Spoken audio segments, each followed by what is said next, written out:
Mira. Colombia con C, magazine virtual. Fantástica y bendecida semana 19 de este 2026. Que sea una semana de éxito son nuestros deseos en sus sueños, sus metas, sus aspiraciones personales, que todo les salga a flor de piel. Y por supuesto, que también sea una semana de éxito en ese sueño colectivo que tenemos todos de continuar con el cambio en nuestro país, de continuar con la transformación de nuestro país. Así que esos son nuestros deseos para esta semana. Hoy, lunes 4 de mayo del 2026, se están cumpliendo 1.366 días del gobierno del cambio, del primer gobierno progresista, perteneciente al pueblo colombiano, el primer gobierno que le ha dado vida a la Constitución de 1991, y recordamos que faltan 27 días para esa primera vuelta presidencial que, si hacemos todos la tarea, lo vamos a lograr llevar a Iván Cepeda a la presidencia en primera vuelta. Les decimos entonces bienvenidos una vez más aquí a Colombia con C y les damos las gracias eternas, totales e infinitas a todas y todos ustedes por sus muestras de apoyo, por su fidelidad, por su buena vibra, por sus bendiciones y por supuesto también muchísimas gracias por sus aportes a través del Nequi y a través de los super thanks y los super stickers, que son las opciones que presenta YouTube para que las personas que nos quieran ayudar, colaborar, pues lo puedan hacer a través de estas opciones. Muchas gracias de verdad. Bueno, tremendo fin de semana. En lo personal, el que tuve el viernes, pues ustedes vieron, estábamos en la Plaza de Bolívar, en esa manifestación, en ese día de 1 de mayo impresionante, donde las calles aquí en Bogotá, la séptima, la octava, la Plaza de Bolívar, en fin, estaban llenas. Yo digo que el viernes se llenó la Plaza de Bolívar 2 veces, porque yo llegué muy temprano y desde la Plaza de Bolívar caminé hasta el Parque Nacional y me devolví después con la marcha. Y lo que se vio era una cantidad de gente. Mucha gente no sabía que Iván iba a participar, mucha gente llegó y también pues llegaron hasta allá con las marchas y se salieron pues de la plaza. Pero después, como vimos, volvió y se llenó. Así que fue espectacular ese 1 de mayo aquí en Bogotá y en todo el país. El sábado también estuve haciendo el podcast con el concejal Cuesta. Por la tarde me fui a esa marcha canábica y después en la noche tuvimos una reunión en Usaquén, al otro lado de la ciudad, una reunión fantástica, maravillosa, creando estrategias, como también en esta parte de Bogotá, pues estaban encaminando cómo iban a ser las actividades, las programaciones que se iban a llevar a cabo durante todo este mes en campaña. Estamos en campaña, así que ya hemos visto en diferentes puntos de la ciudad, estratos altos, estratos medios, barrios populares, en fin, en todo lado se está llevando a cabo la campaña de la gente, por supuesto la campaña de Iván Cepeda. Y el día de ayer cerramos con broche de oro el fin de semana. El día de ayer estaba en la localidad de Bosa y en la localidad de Engativá con todos los concejales del Pacto Histórico, aquí los concejales por Bogotá. Repito, fueron momentos maravillosos. Ayer sí que de verdad sentí la aceptación de la gente. No falta el que nos grita, para guerrilleros, firmes por la patria y no sé qué. Claro, eso es parte de la democracia y con respeto, por supuesto, todas las personas, cualquier persona puede tener su pensamiento, su propio pensamiento. Pero la gran mayoría de personas lo que hicieron fue aceptar, recibir, estar con el pacto, estar con Iván Cepeda y muchas personas. De verdad lo que viví el día de ayer ha sido tal vez el mejor día donde hemos visto la aceptación de la gente, que es lo que siempre trato de mostrarles, tanto aquí en Colombia como fuera del país. Ahí vemos unas imágenes, la gente repartiendo la publicidad, de voluntarios repartiendo eso es en el barrio Kennedy, sí, eso es por las calles de Kennedy, pero fue un movimiento espectacular. La gente, lo que le digo, la gente cómo salió a apoyar, cómo salía y con esa ilusión que recibían el volante, el periódico, publicidad en torno, pues por supuesto, a la campaña de nuestro gran Iván Cepeda. Vean, ese muy bueno lo vivido el día de ayer, espectacular. Ahí vemos al concejal entregando también la publicidad, pero el resumen, genial lo vivido ayer en la localidad de Kennedy y también en la localidad de Bosa, Villa del Río, en fin, fue un momento maravilloso. Y comenzamos ya esta semana otra vez aquí ya desde casa, haciendo una invitación también. Iván Cepeda va a estar este miércoles a las 3 de la tarde en la localidad de Techo. Así que la invitación es esa, ya próximamente pues estaremos publicando el volante, el flyer, la publicidad en torno a la gran visita que va a tener Iván Cepeda otra vez en su localidad, en la localidad de Kennedy, pero esta vez en la localidad de Techo, en el barrio Techo. Estaremos ampliando esta información para definir cuál es el punto donde va a estar esta gran concentración que seguramente va a ser un éxito total, como todas las veces que sale Iván Cepeda a Ida Quilpué a recorrer el país, a diferentes puntos del país, seguimos viendo llenos totales y esa ilusión, ¿no? Esa ilusión que no nos la van a quitar. Esa gente no nos va a quitar la ilusión. Ahorita vamos a tocar varios temas y sobre todo las trampas de la registraduría que han sido desmentidas por el propio Alejandro Carranza, el abogado de Gustavo Petro. Bueno, pero antes de comenzar, por supuesto, lo que tenemos también y necesitamos es un ejército de testigos electorales. Aquí está la página, ya esta es la página oficial. Aquí en esta página es donde se está llevando a cabo la inscripción de testigos electorales y los invitamos a que se inscriban masivamente. Necesitamos 120,000 testigos electorales como mínimo. Así que la página es esta, yo voy a dejar el link en la descripción del video, pero ustedes pueden colocar en Google Michi Movimiento Pacto Histórico y los redirecciona a esta página que están viendo ustedes en pantalla. Repetimos entonces, ustedes colocan en Google Michi Movimiento Pacto Histórico.com y los envía a esta página. Repito, voy a dejar el link en la descripción del video. Importante, 120,000 testigos electorales necesitamos. Las personas que se registraron anteriormente como testigos electorales en las elecciones del 8 de marzo tienen que volver a hacerlo. Si van a participar como testigos electorales, deben hacer y rellenar este formulario nuevamente para esa inscripción como testigos electorales, que repetimos, necesitamos un ejército de testigos electorales y más viendo todo lo de la registraduría que hemos visto durante todo este proceso electoral, pero lo último que hemos visto ha sido la respuesta contundente que le da Alejandro Carranza, abogado de Gustavo Petro, al registrador Hernán Penagos y a la propia registraduría. Ahoritica vamos a ver eso.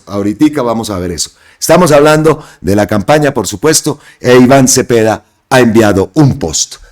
Nosotros siempre hablamos, oiga, que es que ir a esos medios, a esos debates que quieren poner ahí, a ese circo de debate que quieren hacer, con esos medios que todos los días sacan montajes, burdos montajes, agresiones, someten a cada clase de insultos todos los días, descalificaciones, calumnias y groseros montajes día tras día en torno a Iván Cepeda, a Ida Quilpué y a la campaña que están llevando a cabo y que estamos todos llevando a cabo. Entonces luego, como si nada, reclaman entrevistas. Y así no es, dice Iván Cepeda, así no es. Por encima de todo, la dignidad, señoras y señores. Lo nuestro no es la pasarela ni la vanidad de exposición mediática. En el tiempo de la mentira, lo nuestro es el poder de la verdad y el respeto mutuo. Por aquí Romanowski publica, vean señores esas preguntas estúpidas que hacen al inepto mediocre de Abelardo en Caracol Radio. No están entrevistando a un candidato presidencial, sino a un payaso. Es una vergüenza que los medios se presten para este show de circo como un programa, asqueroso programa de sábados felices. ¿Cuál fue el primer carro que usted tuvo? El primer carro que tuve fue un Monza 2.0 en la universidad. ¡Ese era el carro! Tuvo un Monza Classic y después tuve un Volkswagen. No, pues que el Monza corría porque era liviano y tenía el 2.0 el motor, esa vaina volaba. Y era automático. Sí. Pero a mí nunca me gustó manejar. A mí no me gusta manejar. Ay, no vamos a seguir. Gabriel de las Casas, vaya par de payasos. El verdadero debate es directamente con el pueblo. Y debería ser, como lo dice César José, muy buena propuesta, en espacios neutrales, en universidades, en parques, en plazas públicas, porque ya está más que demostrado que los medios de comunicación privados solo buscan armar las preguntas de forma amañada, después de difundir chismes, editar videos y audios para tergiversar lo que diga Iván Cepeda, quien es el único de los candidatos que no está arrodillado ante los dueños de esos grandes medios y quien también es el único candidato que amenaza los intereses económicos y privilegios de la élite más poderosa de este país. Reto a la extrema derecha, a sus dos candidaturas, a la senadora Paloma Valencia y al abogado Abelardo de la Espriella, a que debatamos sobre propuestas de fondo. Llegó el debate, ahora sí. A que debatamos sobre propuestas de fondo, visiones de país y modelos de desarrollo y de equidad social.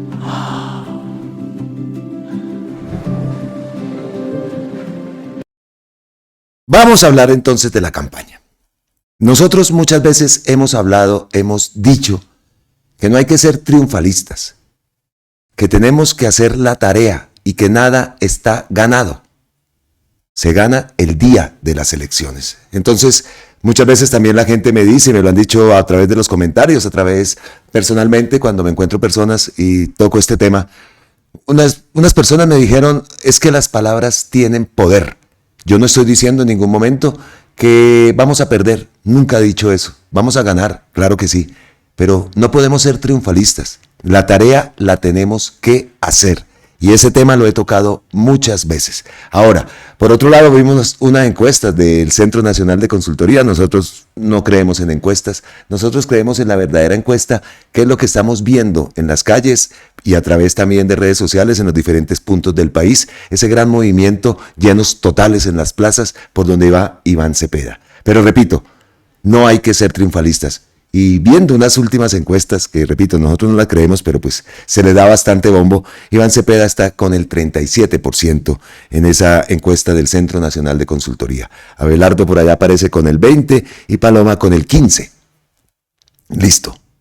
Entonces esa encuesta dice que ha bajado la intención de voto a favor de Iván Cepeda. Repito, no nos basamos en esas encuestas. El mensaje que yo quiero transmitir a través de mi canal es eso.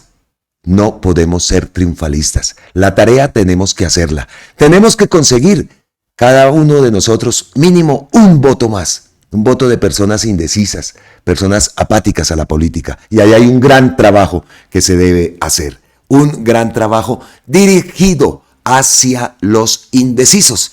Y precisamente la gran Carolina Corcho, que tuve la oportunidad de entrevistarla el 1 de mayo allá en la Torre de Colpatria. Las personas que no han visto la entrevista, pues la vamos a volver a colocar. Esta es la entrevista que le hicimos a Carolina Corcho en la Torre Colpatria el 1 de mayo.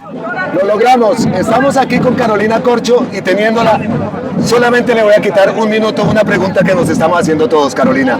Por un lado, Gustavo Petro habla de recoger firmas, de que continúa la recolección de las firmas. Y por el otro lado, hemos visto que la campaña, digamos, o los partidos que están llegando a la campaña de Iván Cepeda no están muy de acuerdo con la constituyente. ¿Qué le podemos decir a la gente, Carolina?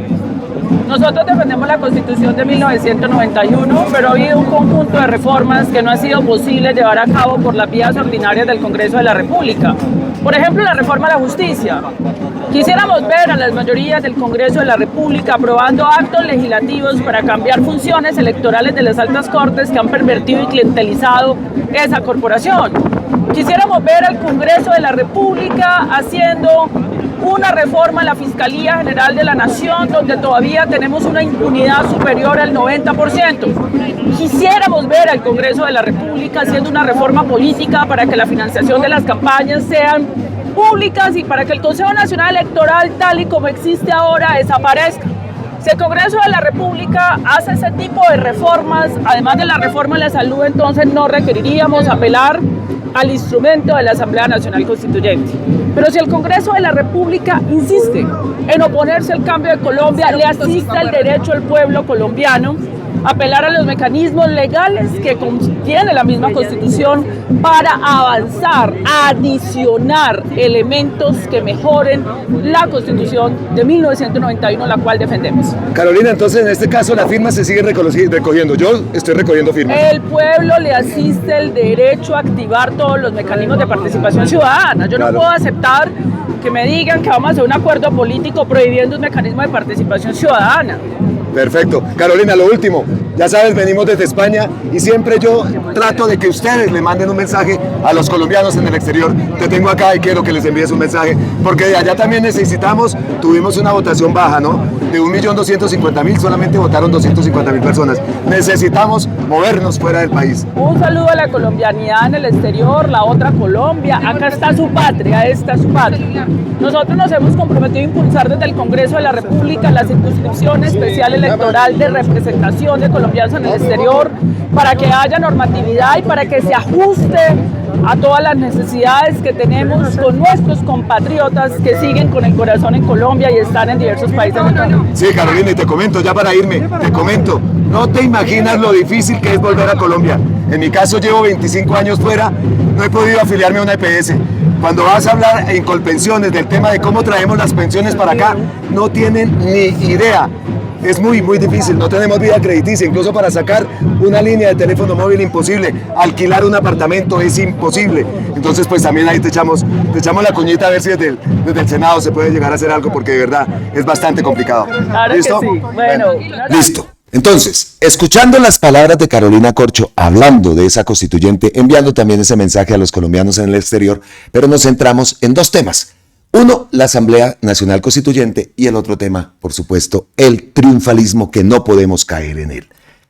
Respecto a la Asamblea Nacional Constituyente, Gustavo Petro ha enviado un mensaje que me parece importantísimo, la forma como lo plantea y lo que dice a través de su cuenta de X. Esa parte de ese post es vamos a leer todo el post, pero la parte que destaco y la tengo ahí subrayada es esta. Ojo, es un mensaje también a los partidos, a las fuerzas que están llegando a la campaña de Iván Cepeda, que no están de acuerdo con la constituyente, y lo decimos así. Uno de ellos es Juan Fernando Cristo. Y eso no es mentira, ni es que yo esté atacando, ni estoy dividiendo, nada. Ellos no están de acuerdo con la Asamblea Nacional Constituyente. Y nos parece, como lo dice también Carolina Corcho, no nos parece muy apropiado que llegan a imponernos. Lo digo así. A llegar a imponernos que la Asamblea Constituyente nada, que eso es del presidente y que nosotros no. Eso a nosotros personalmente, y lo digo bajo mi responsabilidad, eso no nos parece justo, lo dice la propia Carolina Corcho. ¿Por qué van a llegar a exigir que no constituyente cuando se puede plantear otro escenario totalmente diferente? Y ese escenario está resumido en esta frase, en este párrafo que envía Gustavo Petro a través de su cuenta de X. La Asamblea Nacional no será una guerra, ojo, sino un espacio para el acuerdo nacional, que tanto lo hemos escuchado de Iván Cepeda, y que estamos de acuerdo, por supuesto. Necesitamos un acuerdo nacional, pero también necesitamos una asamblea constituyente. Entonces, repito, la Asamblea Nacional no será una guerra, sino un espacio para el acuerdo nacional que nos permita convivir en paz y nos permita el progreso de Colombia, y abrir las oportunidades de vivir bien a todo el pueblo de Colombia.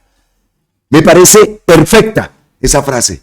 Y esa frase tiene que tener una visibilidad muy grande. Repito, que la Asamblea Constituyente, Nacional Constituyente, no será una guerra, sino un espacio para ese acuerdo nacional que se está planteando y que plantea la campaña de Iván Cepeda, y repito, por la cual estamos totalmente de acuerdo.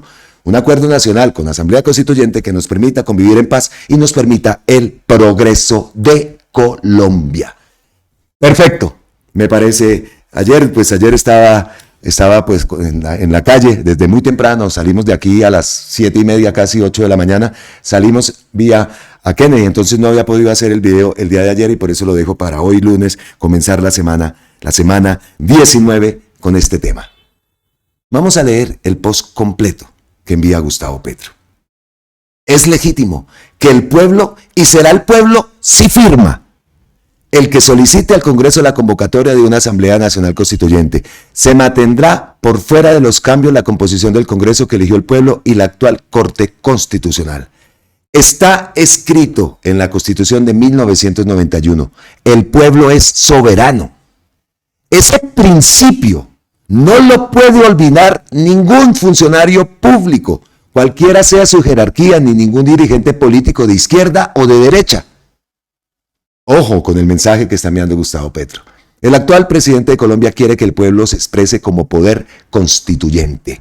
Y el pueblo, lo digo yo, el pueblo se quiere expresar como poder constituyente. ¿Por qué? Porque las fuerzas cavernarias presentes en las instituciones constituidas bloquearon las reformas que garantizaban los derechos de las personas y que ordenaba como derechos fundamentales individuales y sociales la Constitución de 1991.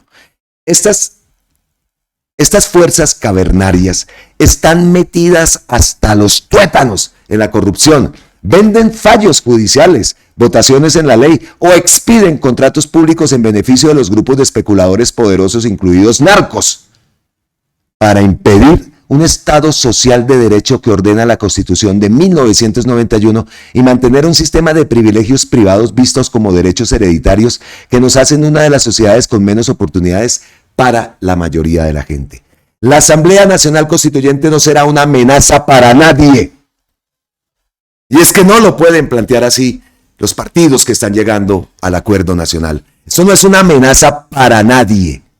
Para nadie. Repetimos, y lo dice nuestro presidente Gustavo Petro. No será una amenaza para nadie, sino para garantizar los derechos que ya ordenó la Constitución de 1991. No derogará ni cambiará la Constitución del 91, solo añadirá 2 capítulos más. El de los actos legislativos que no ha hecho el Congreso en 34 años de vida de la Constitución, de las garantías reales, cotidianas y de vigencia inmediata de los derechos a la salud, la educación, al trabajo digno, a la pensión, a los servicios públicos pagaderos según sus costos, el derecho al agua potable y la nutrición correcta.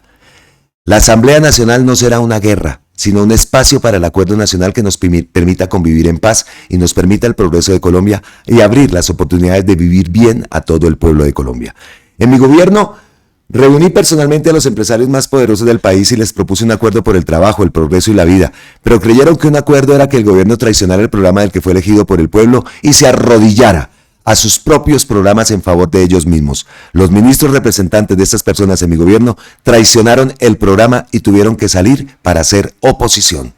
El acuerdo nacional no es hacer más de lo mismo que no sirve. Ojo con esto, está diciendo Gustavo Petro. Se puede tomar como un mensaje a la campaña.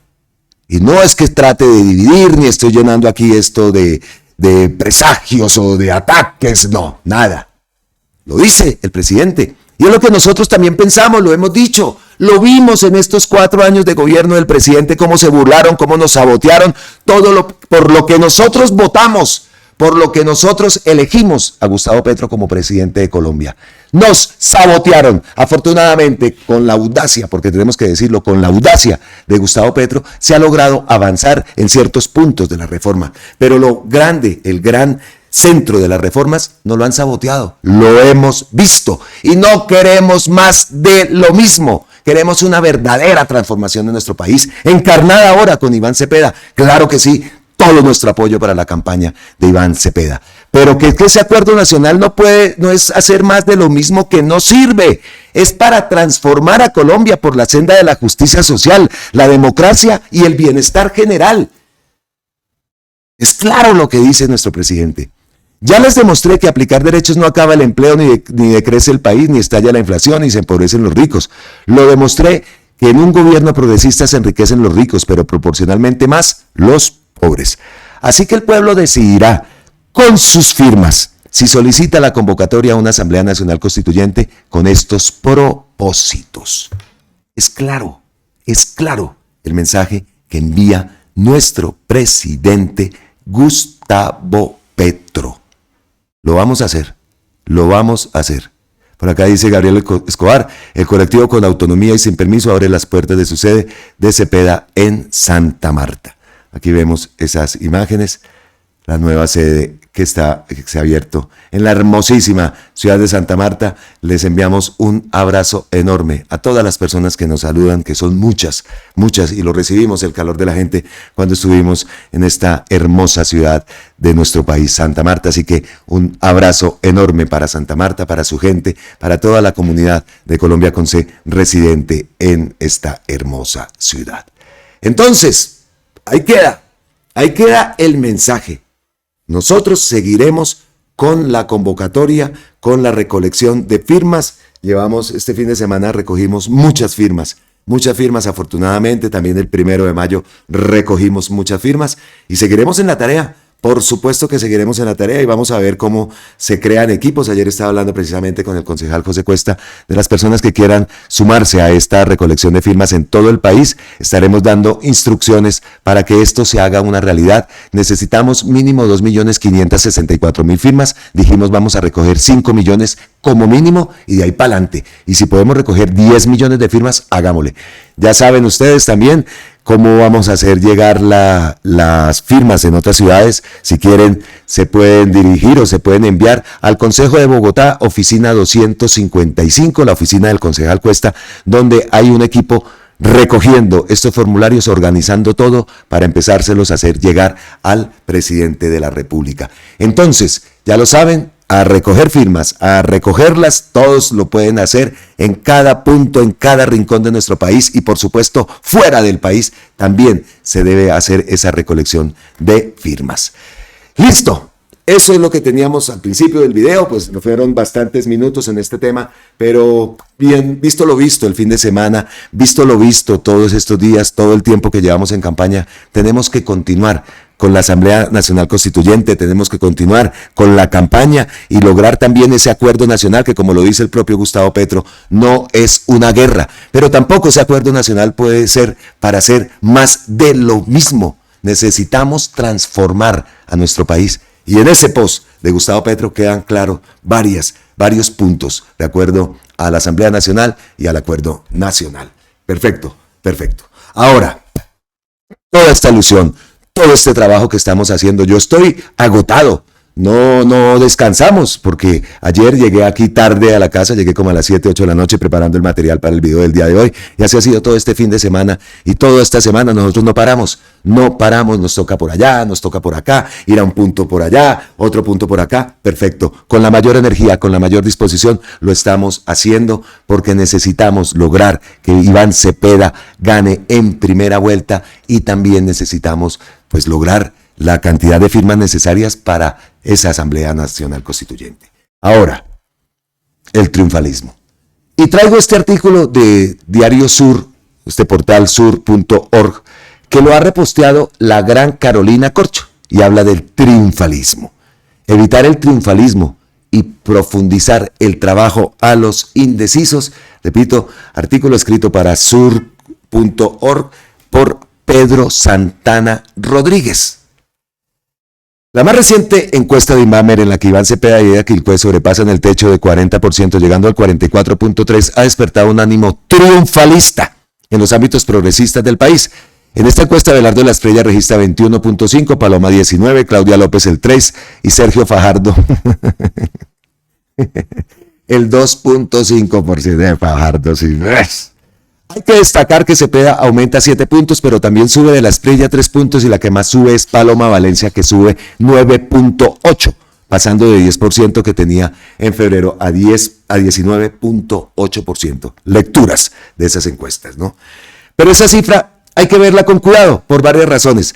Aproximadamente el 57% de los encuestados por Inbamer ya han decidido su voto y ese 44.3% de Cepeda es sobre ese 57% que ha decidido ya votar por el candidato progresista del pacto histórico. Es decir, hay un 43% que aún no ha decidido su voto. Ahí está esa franja de la población de la cual hemos hablado en otros textos publicados en esta misma revista Sur.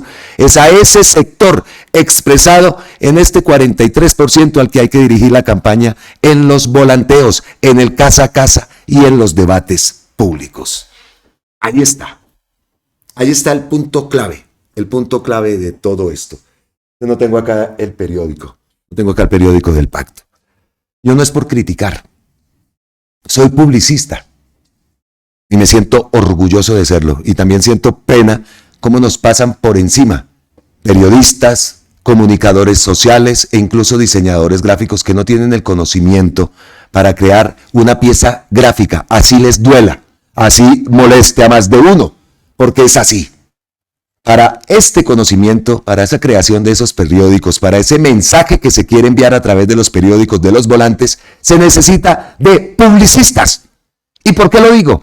Porque no sacamos nada entregando un periódico, y repito, no es aquí la criticadera ni nada de eso, saca un periódico con la foto de Iván y con Aida. Perfecto, pero eso no es lo que se necesita. Nosotros necesitamos un mensaje fuerte, un mensaje claro, dirigido a esos indecisos. Convencer uribistas, eso es prácticamente imposible, así como ellos tampoco nos van a convencer a nosotros, ¿cierto? Los petristas, ya sabemos, ellos reciben el periódico con orgullo, lo reciben con mucho ánimo, bien. Ven en la foto a Aida Quilcue, a Iván Cepeda. Pero eso no es lo que se necesita.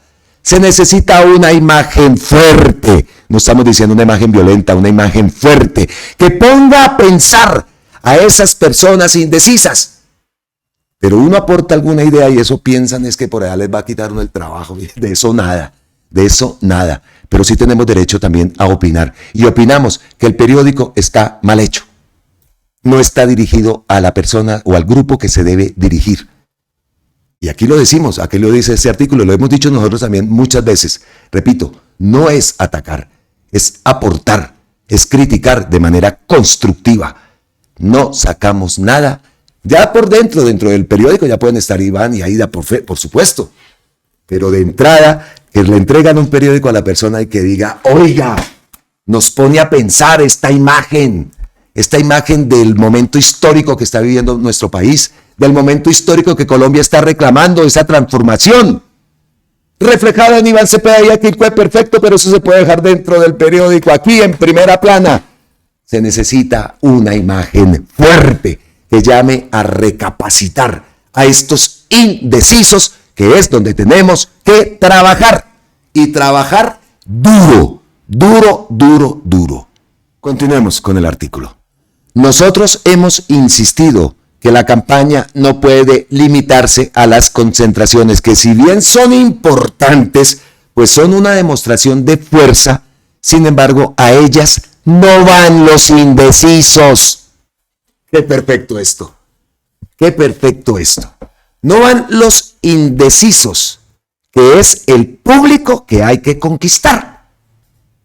Un mensaje para los creadores y para el comité de creadores de periódicos y de volantes del Pacto Histórico. No se está haciendo bien esa tarea. Qué pena decirlo así. Y no soy crítico, bueno, a veces soy crítico, ¿no? Pero es que tenemos un mes y no sacamos nada entregándole el volante, entregándole el periódico a los petristas. Sí, bien, chévere. Que ellos difundan y sigan y coloquen en sus ventanas, tal. Pero el público objetivo es el indeciso. Entonces me parece increíble que no se haga un mensaje claro, fuerte, en un periódico, en un volante, que muestre la realidad del país, que muestre la historia del país, que se haga un llamado y que se toque la palabra indeciso. Que la persona reciba, usted que es un indeciso, que de pronto no le gusta la política o qué sé yo, un texto, con una imagen, una fotografía fuerte, que diga, uy. Ahora, aquí también hay otro tema, que no lo tocan. Muchos indecisos no escribieron la cédula. Y entonces, ¿ven? Porque era importante también el mensaje a los indecisos, también antes de que se acabaran las inscripciones de la cédula. Porque es un problema. Y no es mentira. Ahora, que hay una forma de que los indecisos que nunca han participado, que nunca han inscrito la cédula, y que vivan, en el caso de Bogotá, hablo de lo que conozco, en el caso de Bogotá, Corferias. Allá pueden ir a votar. De Bogotá, cédula de Bogotá. Y que no hayan inscrito la cédula nunca. Ellos pueden ir a votar en Corferias. Así que ese trabajo también tiene que ir reflejado. en ese volante, en ese periódico, en esa publicidad que se está entregando. Yo ayer lo veía y claro, ves tú la aceptación de la gente, ves tú, pero son petristas los que paran a pedir el periódico, los que paran. No sabemos de todos esos si algún indeciso se llevó el periódico. Ahora, ¿por qué son indecisos? ¿Por qué son apáticos a la política? ¿Qué les representa la política a ellos? Ahí hay un mensaje para enviarles. Pero, cuidadito, uno no puede decir nada. No se puede decir nada porque piensan es que uno les va a quitar, viene a quitarles, o viene uno a creerse mucho más, que porque viene de afuera usted no tiene conocimiento. ¿Perdón? ¿Perdón? Pues ahora sí tengo conocimiento y estoy aquí. Y lo que digo, sé que muchas personas, y en este caso muchos publicistas que seguro nos están viendo, opinan y piensan por el estilo, no vamos a decir que lo mismo, pero sí están por la misma línea de lo que yo estoy hablando. Ahí hay un error. Y ojalá se corrija en esa publicidad que va a salir, nueva publicidad, que tiene que ser agresiva sin ser grosera, tiene que tener imágenes fuertes sin ser violentos, pero decididos a conquistar a los indecisos. Sigamos. Entonces, repito esta parte, nosotros hemos insistido que la campaña no puede limitarse a las concentraciones que si bien son importantes, son una demostración de fuerza. Sin embargo, a ellas no van los indecisos, que es el público que hay que conquistar. Las encuestas miden cómo está el ánimo y hasta dónde está la población, hasta dónde la población ya ha decidido su voto, pero no más. Son como se dice la fotografía que mide la posible intención de voto, pero esa intención hay que convertirla allá, en realidad, el día del juego, el día del partido, el día de las elecciones, 31 de mayo.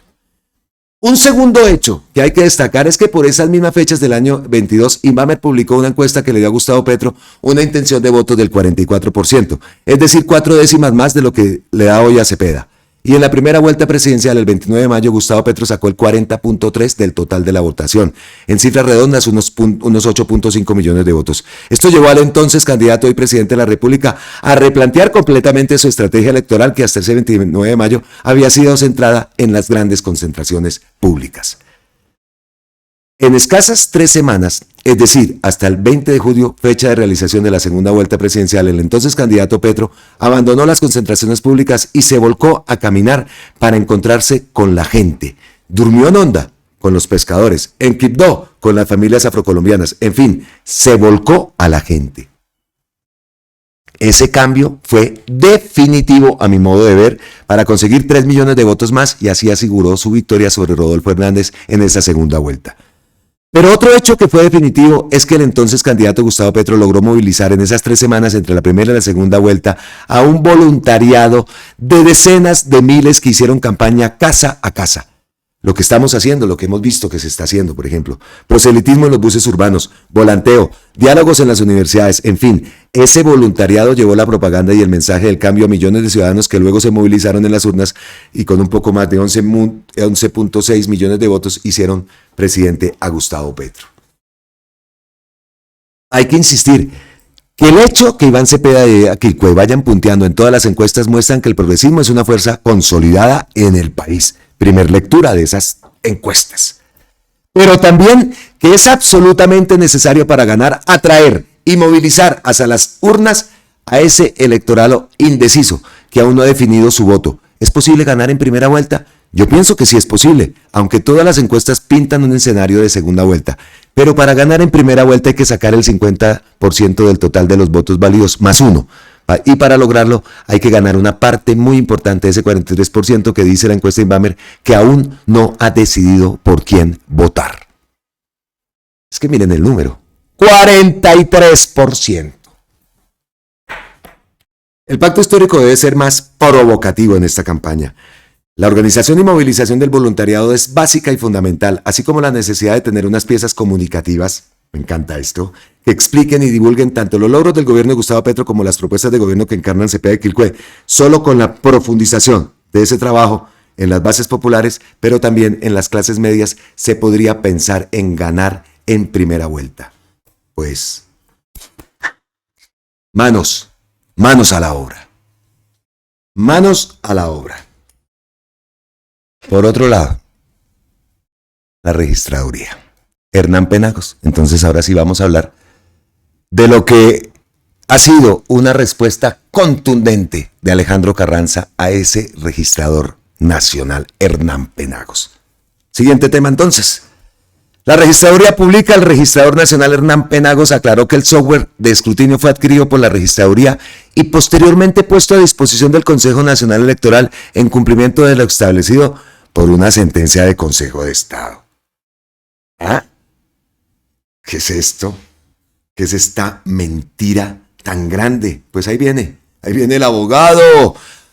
Registrador, respete por favor a los electores, ya conocemos la verdad, por eso nos verá dando RT. El fallo del Consejo de Estado del 8 de febrero de 2018 dictó 4 órdenes operativas para el sistema electoral colombiano. 1. El software propio del Estado. 2. Trazabilidad completa del escrutinio. 3. Personal estatal idóneo para vigilancia y control. Y 4. Los archivos log con copias de seguridad. El proceso electoral consta de 5 etapas: preconteo, mesa zonal, municipal, departamental y nacional. Ustedes tienen un software con el CNE para el cumplimiento del último eslabón y callar sobre los otros 4. Eso no es transparencia, sino un relato. Y lo agrego yo, un relato chimbo. La afirmación de cumplimiento solo abarca la etapa nacional en software a Indra desde 2021 y cumple parcialmente una orden A e incumple 3, la B, la C y la D. No tener software estatal de preconteo, consolidación territorial, archivos log con valores hash verificables, ni personal estatal en vigilancia significa cumplir solo una quinta parte del fallo.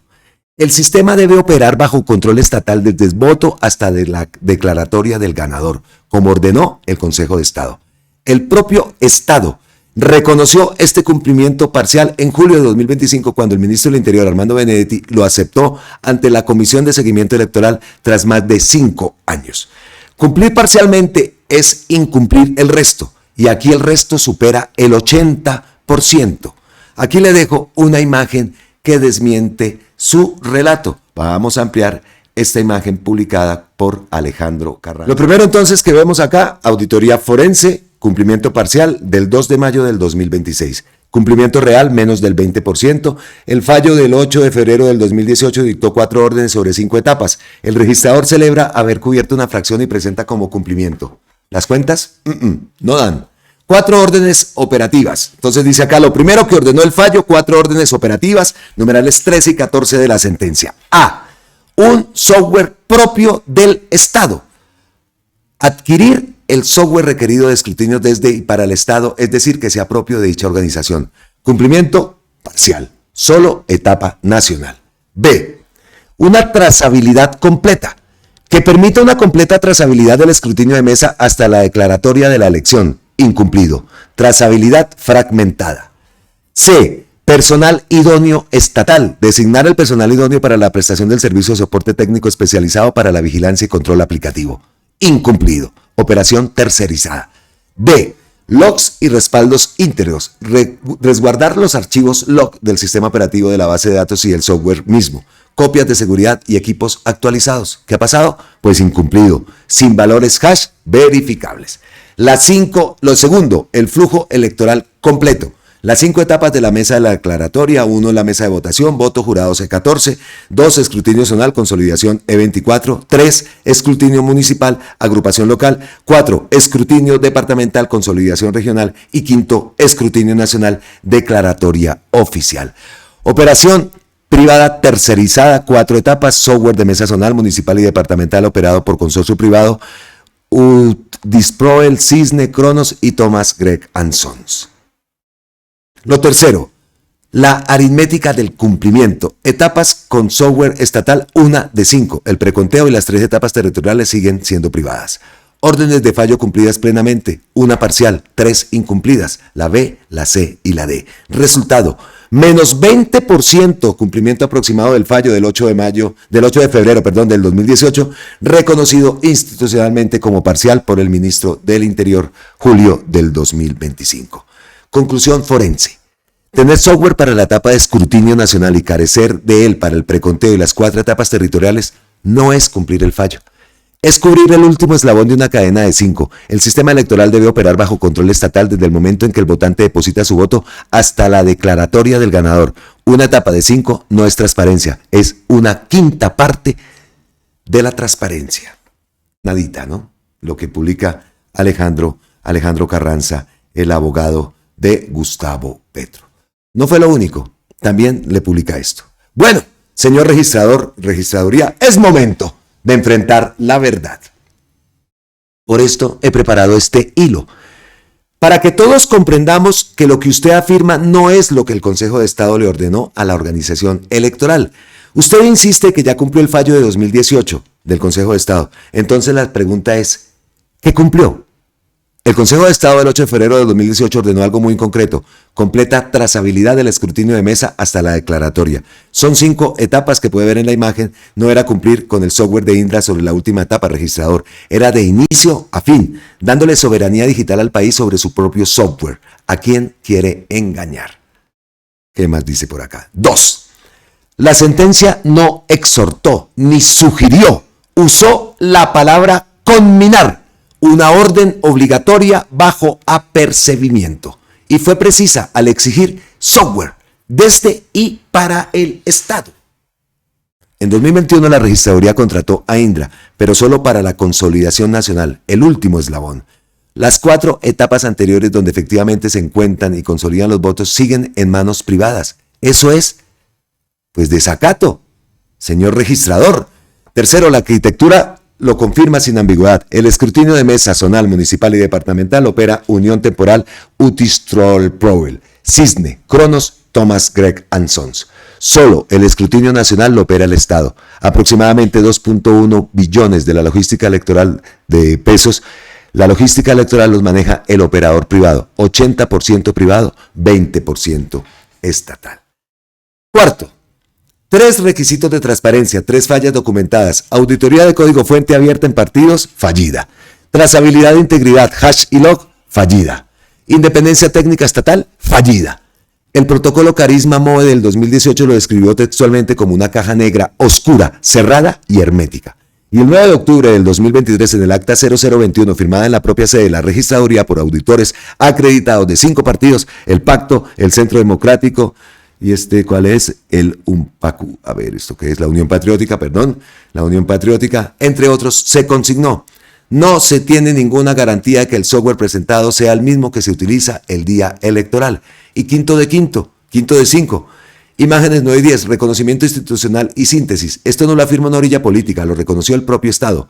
En julio del 2025, ante la Comisión de Seguimiento Electoral, el ministro del Interior, Armando Benedetti, señaló que las entidades implicadas han cumplido parcialmente las determinaciones del Consejo de Estado tras más de 5 años, recordando que el arduo tribunal ordenó software estatal y auditoría independiente.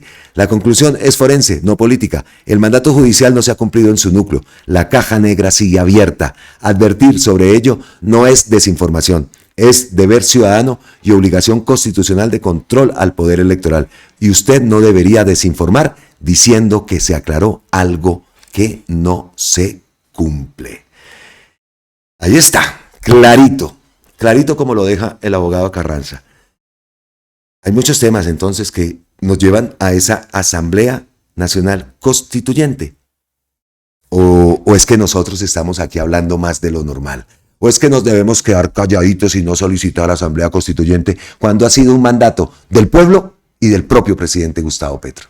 Entonces, seguiremos aquí recogiendo firmas y haciendo campaña por la Asamblea Nacional Constituyente, porque lo tenemos que lograr. Bueno, llevamos ya bastante del video, se nos va a alargar un poco, pero era necesario tocar estos temas, por supuesto. Y tenemos que continuar, porque tengo varias cosas más preparadas para todos ustedes. Ahora, entonces, vámonos a echarle una mirada al lado oscuro.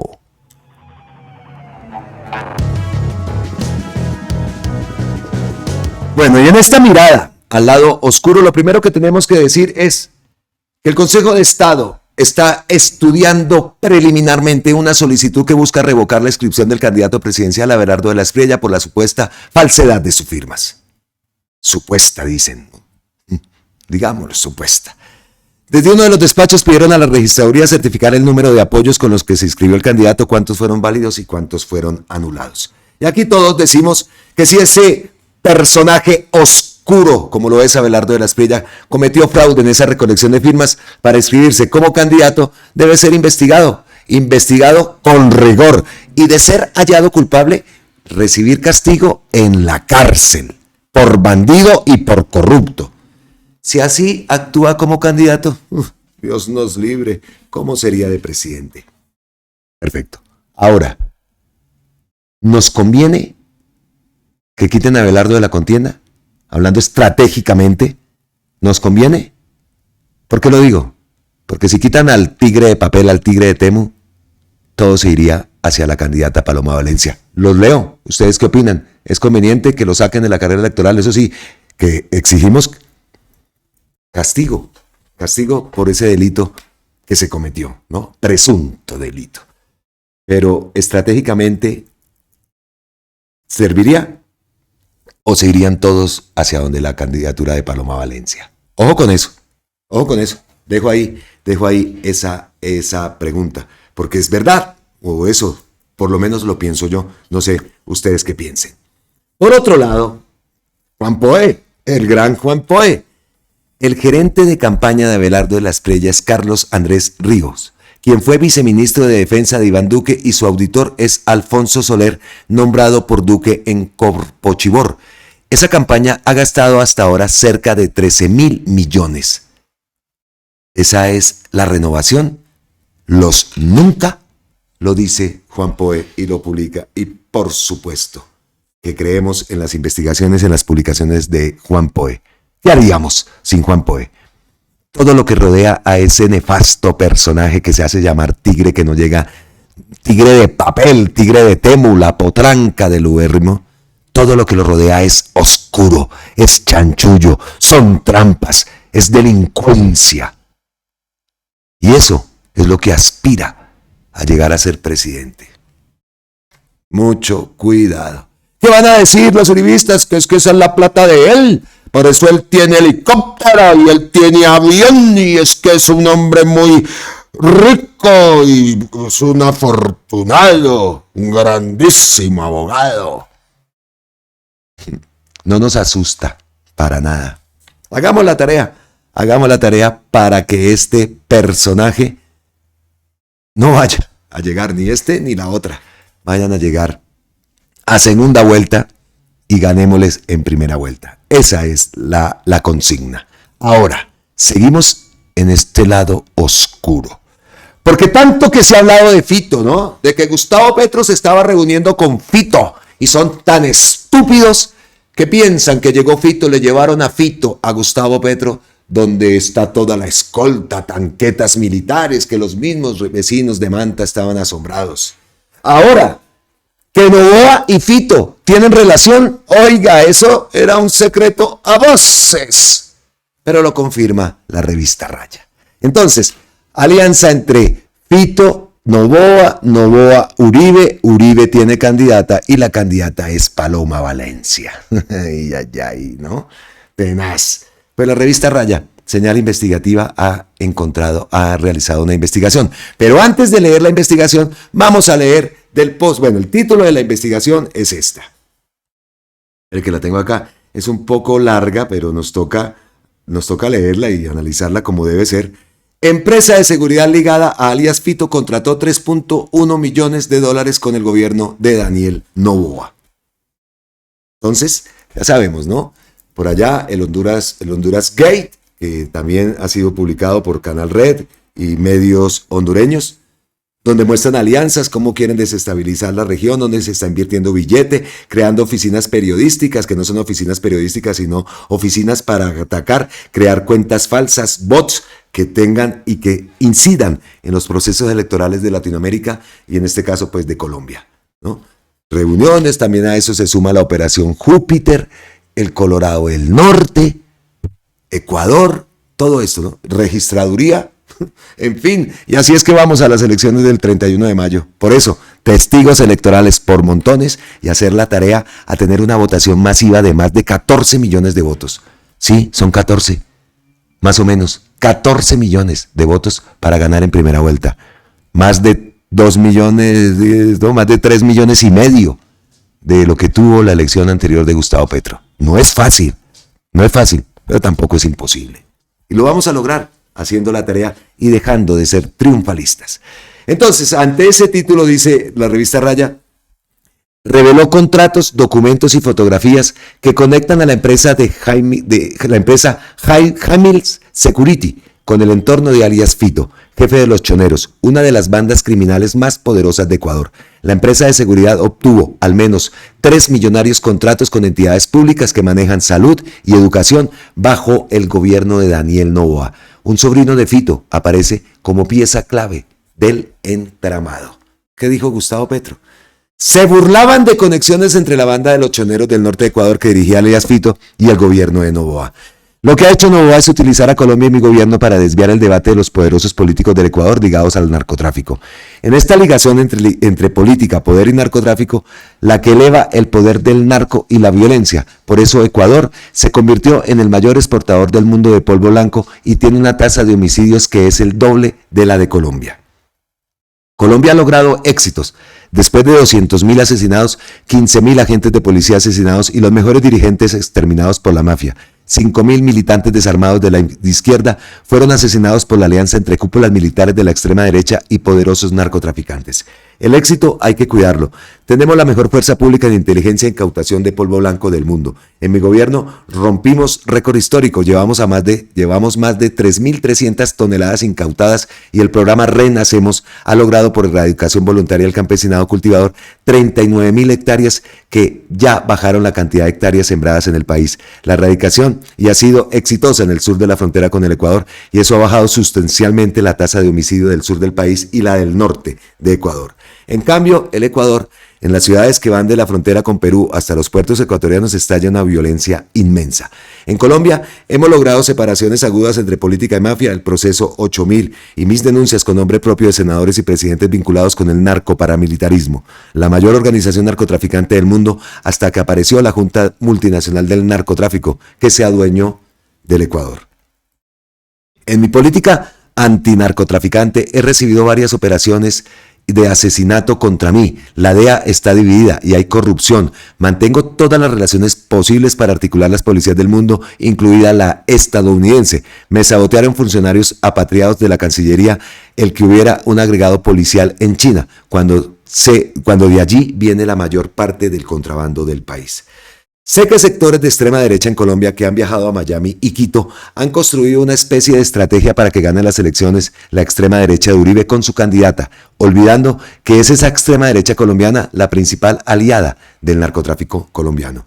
Por eso, buscan destruir el proceso de paz con algunas organizaciones armadas en Colombia que han decidido desmantelar las economías ilícitas, especialmente en el sur de Colombia. Sí, el programa de erradicación voluntaria de cultivos se logra porque hay procesos de paz con grupos armados que lo permiten y porque desean también desmantelarse. Esto se lo mostré al presidente Trump personalmente y le pedí que intermediara con Noboa para potenciar más el programa y beneficiar al Ecuador también. Lo que ha sucedido últimamente es que desde el Ecuador se sabotea el programa de paz de Colombia y la erradicación masiva y voluntaria de cultivos en el sur de nuestro país. Esto no le gusta a la mafia ecuatoriana y a sus políticos. El saboteo es integral y tiene ayuda de algunos corruptos policías de los Estados Unidos y de aquí, de Colombia. Las armas con las que matan civiles en el Cauca vienen del Ecuador. Municiones y explosivos entran por la frontera. 2. Me acusan de tener nexos con bandas cuando son estos políticos del Ecuador los que tienen nexos y los usan. 3. Han buscado dividir y terminar el proceso de paz del sur de Colombia, haciendo explotar laboratorios con decenas de muertos civiles. Han exigido en Colombia extradiciones de los que hacen la paz, olvidando que he extraditado 800 personas, incluidos 15 ecuatorianos. Buscan hostigar militarmente y escalar el conflicto para sabotear las elecciones y hacer que gane una candidata. 4. Acaban el comercio legal para que quede el ilegal. Esa es la reacción de Gustavo Petro a la investigación, a la gran investigación de Revista Raya. donde revela raya documentos y fotografías que conectan a la empresa Jamil Security con el entorno de alias Fito, jefe de los choneros, una de las bandas criminales más poderosas del Ecuador. La empresa de seguridad obtuvo al menos 3 millonarios contratos con entidades públicas que manejan salud, educación, bajo el gobierno de Daniel Noboa. Aquí vemos piezas gráficas que publican, contratos, en fin. Steven Vicente Intrago Macías, sobrino del extraditado narcotraficante y cabecilla de los choneros José Adolfo Macías Villamar, alias Fito, figuraba hasta hace 8 meses como uno de los mayores accionistas de la empresa de seguridad privada Jamil Security, compañía limitada, fundada en 2020 en Manta, una ciudad costera con uno de los principales puertos involucrados en el tráfico de polvo blanco y ciudad natal de Fito. Su sobrino, Intriago Macías, llegó a esa compañía en abril de 2025, luego de que José Alejandro Pincay Ponce le vendiera 4 millones de acciones Pincay. Años antes había sido enjuiciado por portar unos gramos de polvo blanco. Intriago se convirtió en socio de otra figura clave alrededor de los choneros, quien figuraba como uno de los fundadores y mayores accionistas de la compañía, Ronald Jonathan Solórzano Menéndez, investigado por tráfico de armas y heroína tras la detención de 2 integrantes de esa banda criminal en agosto de 2021.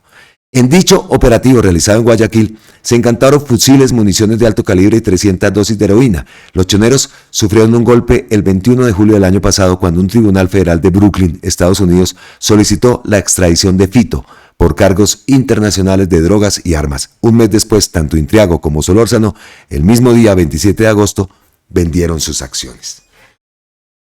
De acuerdo con reportes financieros, en 2023 la compañía de seguridad Jamil Security registró ventas por $23.540, cifra que ascendió a los $562.996 durante el año 2024.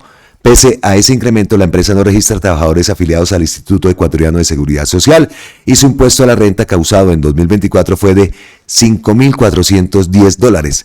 Este crecimiento contrasta con el año 2021, cuando la firma reportó ingresos por apenas $180, un historial financiero que genera interrogantes sobre la capacidad operativa y la idoneidad técnica de la compañía. Durante los años 20 y 22, dicha empresa estuvo inactiva, no reportó ingresos, ventas o movimientos económicos ante las autoridades ecuatorianas, pese a que es un registro indispensable en la Ley de Contratación Pública del Ecuador acreditar experiencia técnica. Bajo la norma ecuatoriana, las empresas de seguridad privada son controladas por la Dirección de Regulación de Seguridad Privada del Ministerio del Interior.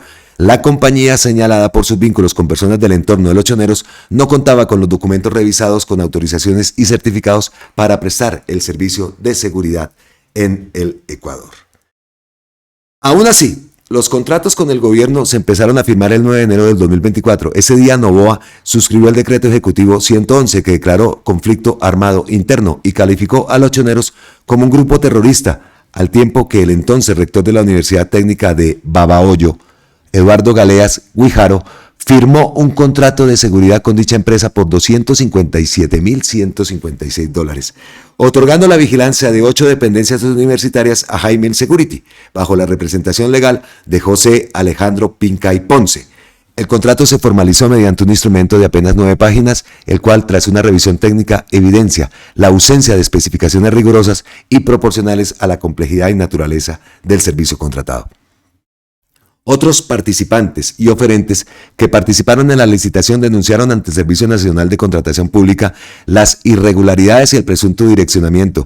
Aseguraron que sus ofertas fueron descartadas bajo criterios que rozan la legalidad. La compañía Custodia y Seguridad Privada Cusperi, por ejemplo, fue eliminada del concurso debido a una multa de tránsito registrada a nombre de uno de sus accionistas, mientras que la Compañía Limitada de Seguridad Privada Coprisec fue descalificada tras ser señalada como deudora del Estado, una afirmación que se realizó sin presentar pruebas documentales que las sustentan. Con la descalificación de las empresas competidoras, el camino quedó libre para la empresa señalada de tener vínculos con los choneros para que esta empresa asumiera el control de la seguridad en la UTB. En mayo del año pasado, Jamil Security volvió a ganar un nuevo contrato por $258.518, adjudicado por el rector Marcos David Ovielo Rodríguez. Ese proceso de selección recibió críticas por la exclusión de empresas competidoras. Aunque participaron 7 compañías de seguridad, la comisión técnica descalificó a 6 de ellas por supuestos incumplimientos en los requisitos. Al tramo final solo llegaron 2 firmas, Jamil Security y Security Total, Esta última fue desechada bajo el argumento de que su oferta económica era superior, dejando la vía libre a la empresa relacionada con los choneros. El 13 de mayo del año pasado, el rector Oviedo Rodríguez adjudicó el servicio de vigilancia a Jamil Security. La resolución se emitió de forma expedita, omitiendo detalles técnicos o legales que justificaran por qué, por segunda vez consecutiva, una entidad educativa entregaba el contrato a una empresa de seguridad que, según los documentos revisados, no contaba con las certificaciones y permisos necesarios de la autoridad competente. La expansión operativa de los choneros ha sido documentada en diversas zonas del país, con especial énfasis en el litoral ecuatoriano. Un punto crítico de este despliegue es Babahoyo, capital de la provincia de Los Ríos, urbe que recientemente fue catalogada como la segunda localidad más violenta del mundo por el Consejo Ciudadano para la Seguridad Pública y la Justicia Penal.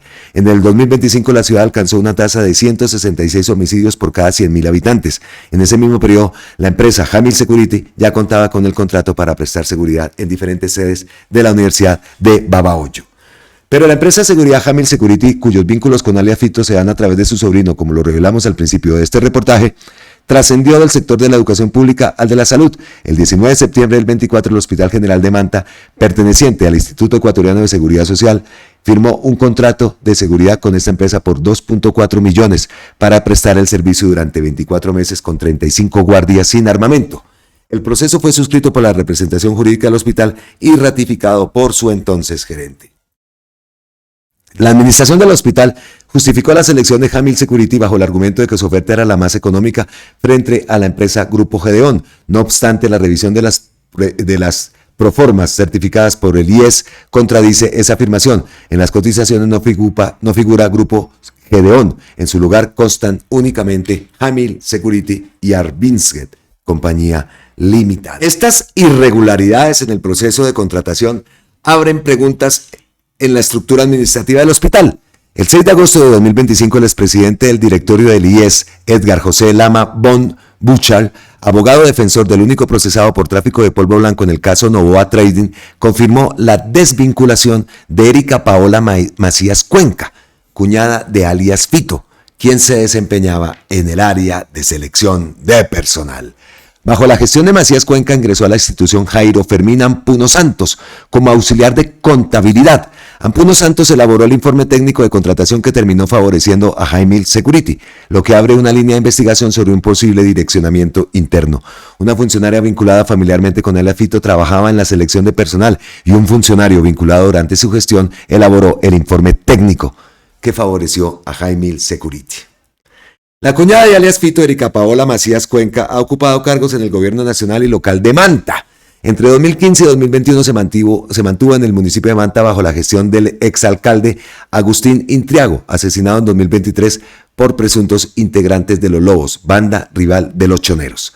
En 2021 ingresó como directora de Talento Humano del Ministerio de Desarrollo Urbano y Vivienda, y entre 2023 y 2026 ocupó la misma función en el Hospital General de Manta del IES, el Instituto Ecuatoriano de Seguridad Social, institución que le otorgó los contratos de seguridad a Jamil Security.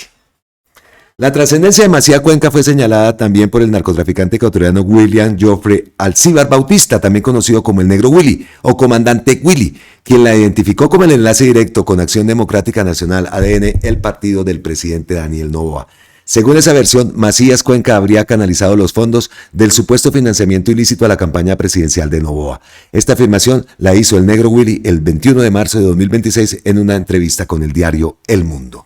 En el ámbito internacional, el presidente Noboa ha señalado responsabilidades externas por la crisis de seguridad en Ecuador, sugiriendo incluso vínculos entre el mandatario colombiano Gustavo Petro y el crimen organizado. No obstante, los registros oficiales, contratos y evidencias fotográficas conocidos por Raya muestran vínculos entre la estructura criminal de los choneros y el entorno político y familiar del propio Daniel Noboa. ¿Ah? ¿Cómo les parece? Y el uribismo atacando, los medios diciendo que Fito, Petro, amigos, parceros, y vea dónde resulta la vuelta, como ellos dicen, como se dice vulgarmente. Vea cómo resulta todo esto. El que tiene aliado a Fito es Noboa, según la investigación de Revista Raya. Noboa tiene alianzas con Uribe, Uribe tiene candidata que es Paloma Valencia, y todo este entramado también para favorecer a Paloma Valencia en las elecciones presidenciales que se nos avecinan. ¿Ah? ¿Cómo les parece? El tiempo siempre da la razón. Y en este caso, pues también a Gustavo Petro. Y las investigaciones periodísticas aún así lo confirman. Gravísimo todo esto. ¿Qué van a decir, uribistas? ¿Qué van a decir? Y ojo que por el otro lado, la señal investigativa revela un plan de la cúpula militar de Álvaro Uribe para culpar a Aida Quilpué del asesinato de su esposo. Esto lo publica RTBC Noticias. Las declaraciones ante la JEP de militares implicados en el caso Legarda expondrían un presunto encubrimiento y una estrategia para desviar la investigación. El programa Señal Investigativa en alianza con Revista Rayo reveló declaraciones de militares ante la Jurisdicción Especial para la Paz sobre el asesinato de Edwin Legarda, esposo de Aida Quilpué, ocurrido en 2008 en el Cauca, cuando Álvaro Uribe Vélez era el presidente de la República. Según un informe, una veintena de uniformados entregó versiones que hasta ahora no se conocían públicamente y que apuntan a un presunto plan para encubrir el crimen y desviar la investigación. Esto, como lo decimos, lo ha revelado la revista Raya y lo ha revelado también, ahí invitamos a ver ese documental publicado por Señal Colombia, ahí lo están viendo. El crimen de Edwin Legarda y el contexto de la minga indígena. Los hechos se remontan al 16 de diciembre de 2008, cuando Legarda fue asesinado por militares del batallón José Hilario López, quienes dispararon contra su vehículo en una vía del Cauca en un presunto retén.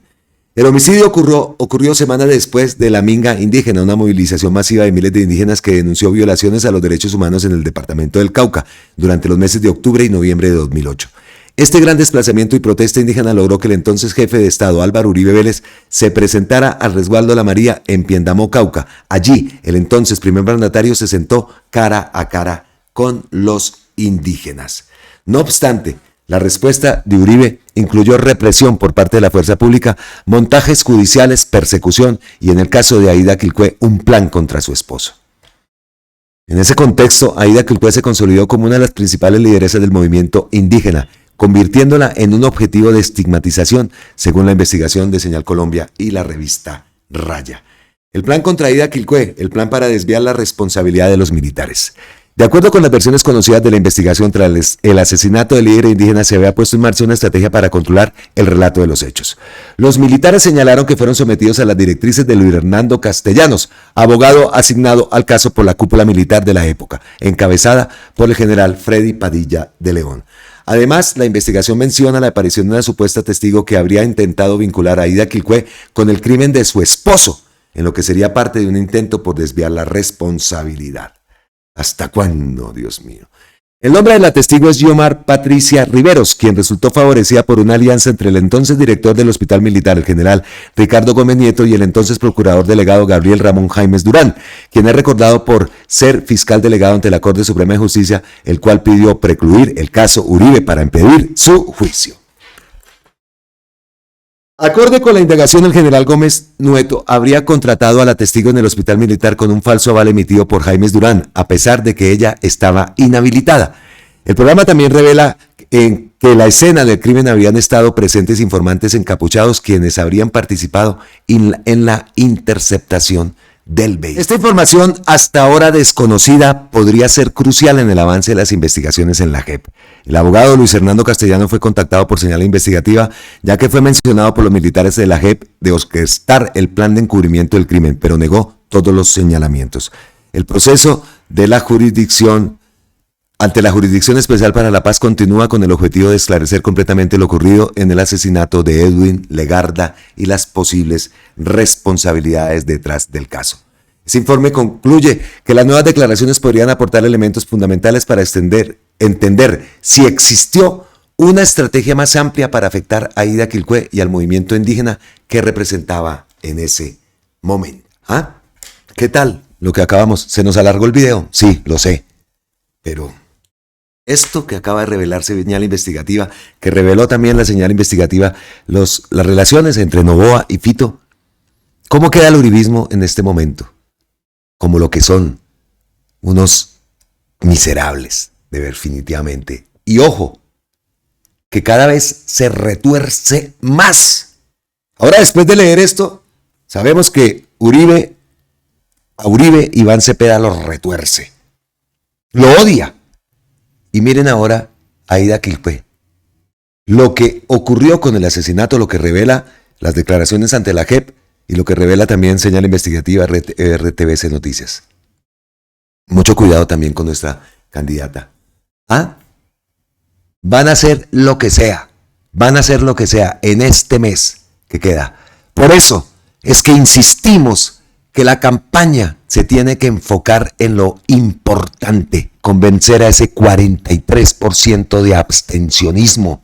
No podemos dar la papaya, dar la oportunidad de que esta gente se suba al poder otra vez. No podemos dar la papaya de llegar a una segunda vuelta. Por eso, o buscan la forma de llevar a cabo la Asamblea Nacional Constituyente, el acuerdo nacional, o miren a ver qué hacen. Porque esto tiene que manejarse con una responsabilidad muy grande. No se trata de amenazas ni nada de eso. Se trata de la voluntad del pueblo en torno a la Asamblea Nacional Constituyente. Así que el Señor Cristo, que no puede llegar a imponernos nada en nuestra candidatura, que es una persona respetable, eso ya es otra cosa.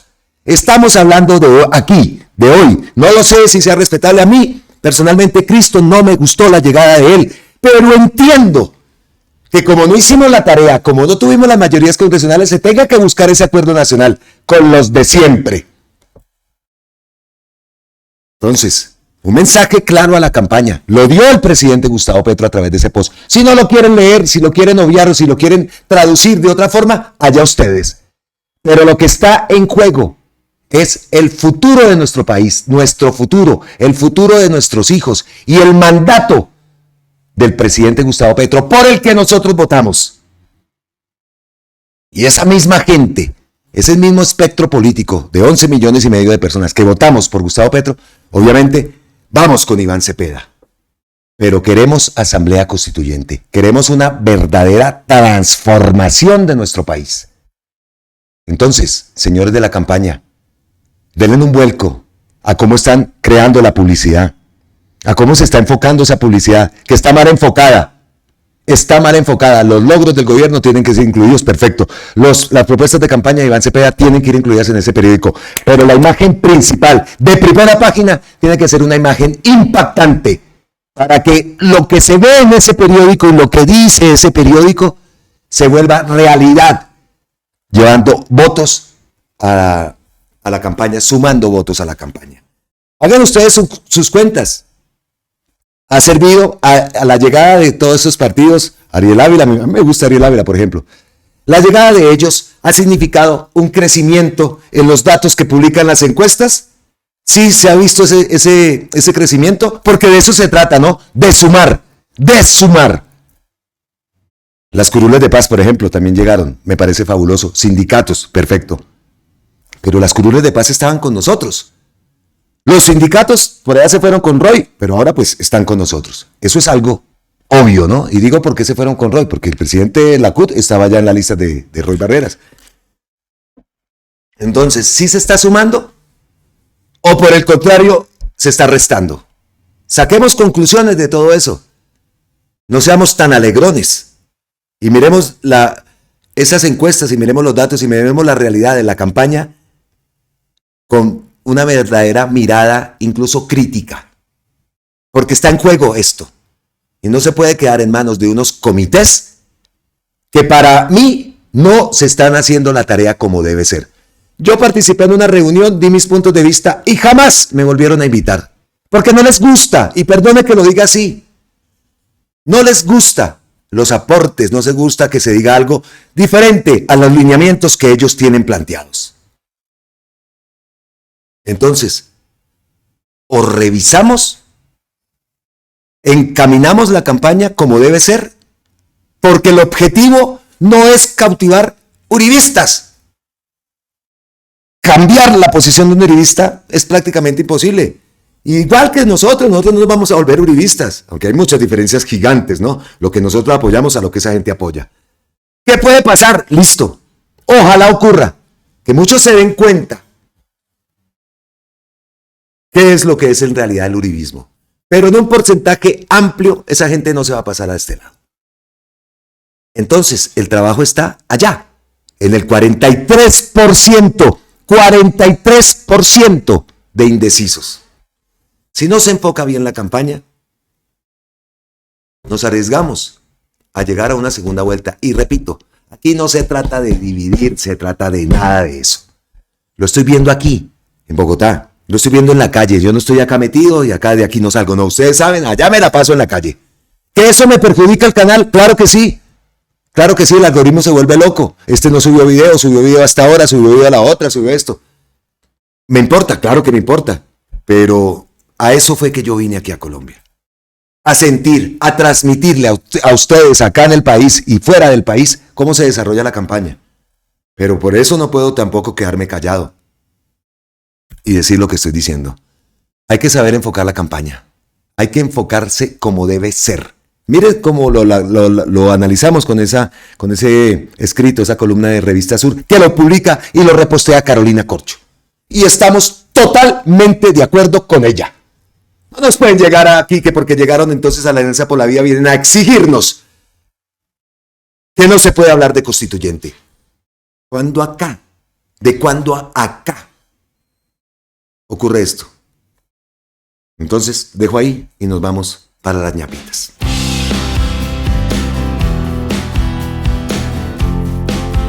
Y comenzamos esta ñapita con uno de los videos que se ha hecho viral en este fin de semana y vamos a tener una respuesta de Gustavo Bolívar. El video tiene que ver con Paloma Valencia y dice que las motos, y habla de las motos del peaje, de las motos del SOAT. Entonces, escuchemos primero eso. Paloma, nosotros los moteros tenemos una gran preocupación porque nos encanta viajar por todo el territorio nacional y hemos podido viajar durante todos estos años sin pagar peajes. Queremos saber, ¿usted defendería la propuesta de que durante su gobierno mantengamos las motos sin peajes por todo el país? Yo creo que usted puede pagar peajes de lo que se economiza el SOAT.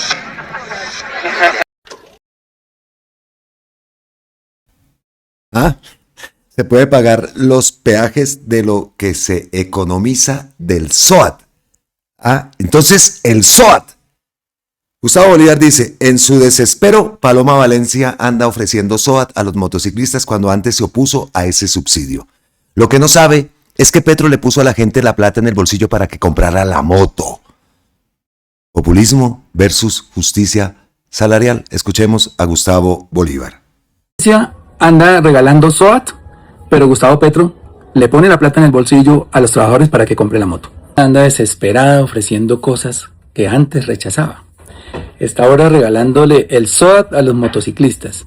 Y adivinen quién se opuso a que le descontáramos el 50% al SOAT cuando Gustavo Petro fue presidente. Pero ¿saben qué es lo grave? ¿Vale? Que ahora las 2 billones de pesos que dicen que vale este subsidio los van a sacar de los recursos de la salud. Sí, del ADRES, donde estaba la plata para el aseguramiento de salud, donde además tenía que llegar plata del SOAT, no solamente no va a llegar, sino que le van a sacar para poder cumplir lo que cueste ese subsidio, que nadie sabe. El ministerio dijo que son 2 billones, pueden ser menos, pero también pueden ser más. Muy grave que quieran acabar con el sistema de salud. No solamente le quitaron 4.7 billones de pesos en el presupuesto general de la nación, sino que ahora le quitan estos 2 billones adicionales, dizque con destino al SOAT. Los colombianos nos vamos a quedar sin salud.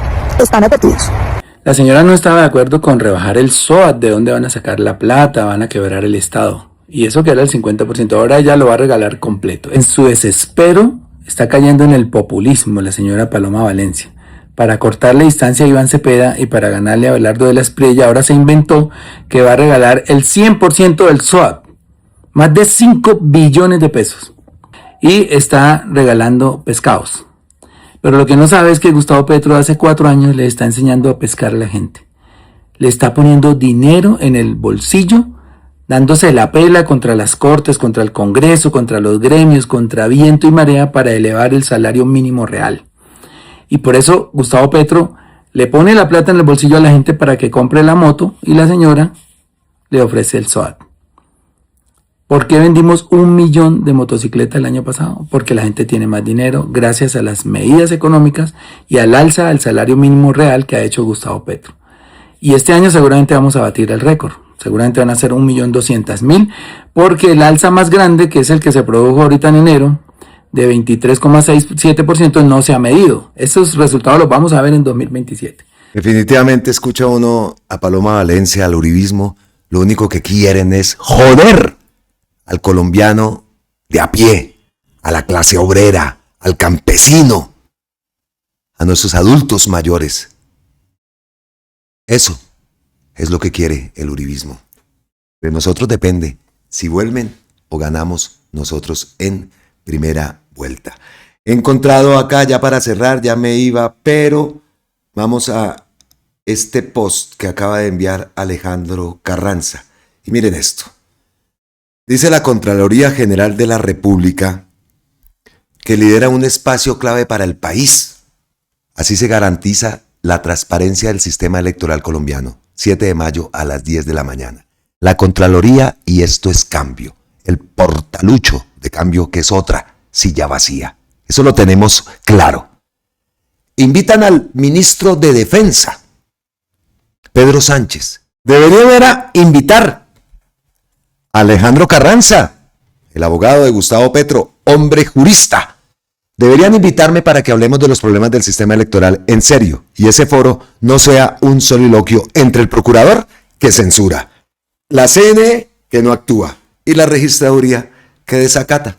A ver si tienen los cojones de invitar a Alejandro Carranza. Llegamos así al final de este video, un video largo. Teníamos que tocar muchos temas y sobre todo hacer ese análisis de lo que nos viene, lo que nos queda de tiempo. Nos quedan 27 días y esa reestructuración de la campaña, ese nuevo enfoque que debe tener la campaña presidencial para no ir a segunda vuelta. Porque a día de hoy vamos a segunda vuelta y eso es lo que queremos evitar. Entonces, dije cosas que de pronto a muchos de ustedes les parece ofensivo, les parece ataque. No lo hago por eso.